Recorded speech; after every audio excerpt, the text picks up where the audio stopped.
At first glance, SpaceX's acquisition of Cursor looks like another Elon Musk AI deal. But underneath the headlines, it may signal something much bigger.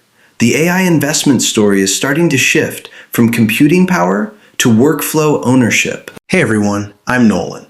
Over the last 2 years, when investors talked about AI, the conversation was usually centered around chips, data centers, power infrastructure, servers, and cloud computing. And that made perfect sense. Without GPUs, data centers, and electricity, large AI models simply can't run.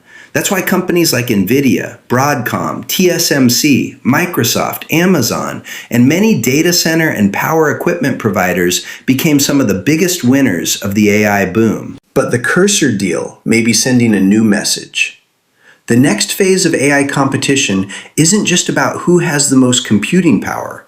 It's about who owns the user's daily workflow. Cursor isn't just another coding tool. It represents something much more important.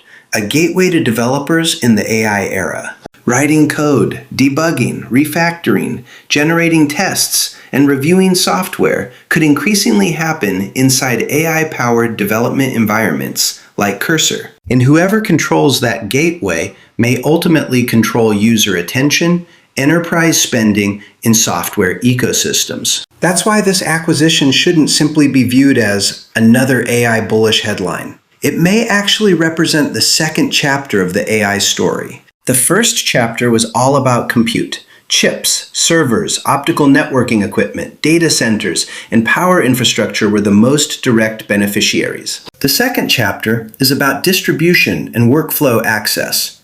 If AI can't become part of real-world workflows, whether in software development, office productivity, design, customer service, finance, legal work, or healthcare, it's much harder to turn AI into recurring revenue.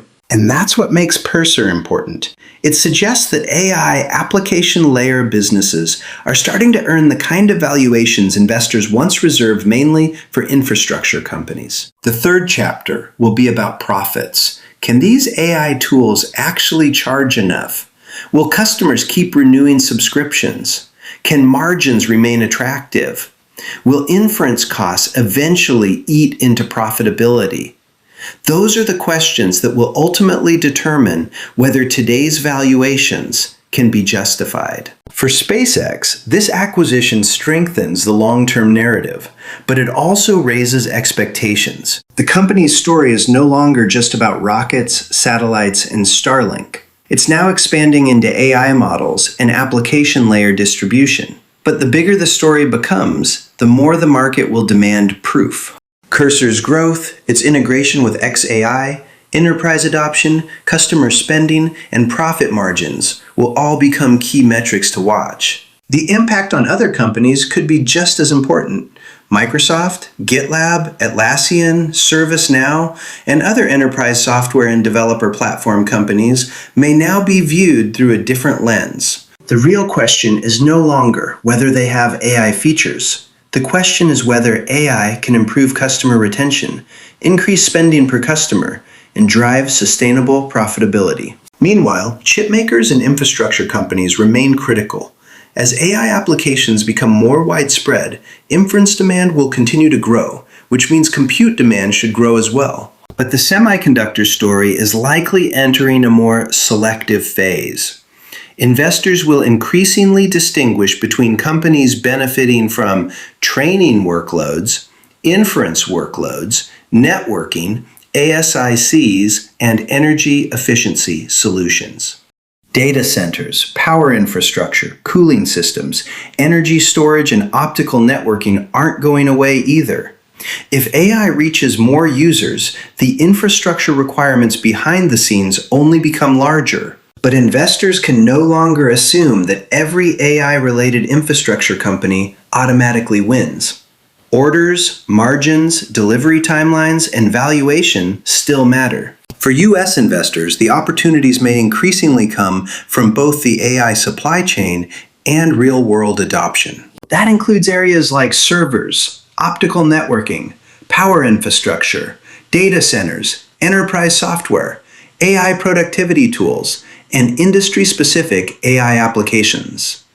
But the companies with the most long-term potential won't be every stock with an AI label attached to it. The real winners are more likely to be businesses with clear exposure to AI demand, orders that can actually translate into revenue, and valuations that haven't already gotten too far ahead of reality. My view is simple. The AI boom isn't over. It's just shifting gears. The first phase was about compute. The second phase is about workflow ownership. The third phase will be about profits. And that's why I think the most important takeaway from the Cursor acquisition isn't that investors should rush to buy more AI stocks. It's that the AI landscape is becoming increasingly selective. The companies that can turn user access into recurring cash flow may become the real long-term winners. The companies that simply attach an AI label to their business may find themselves left behind in the next stage of the AI cycle. What do you think? Do you agree that AI is entering a new phase, or do you see it differently? Let me know your thoughts in the comments below. I'm Nolan. Thanks for watching, and I'll see you in the next video.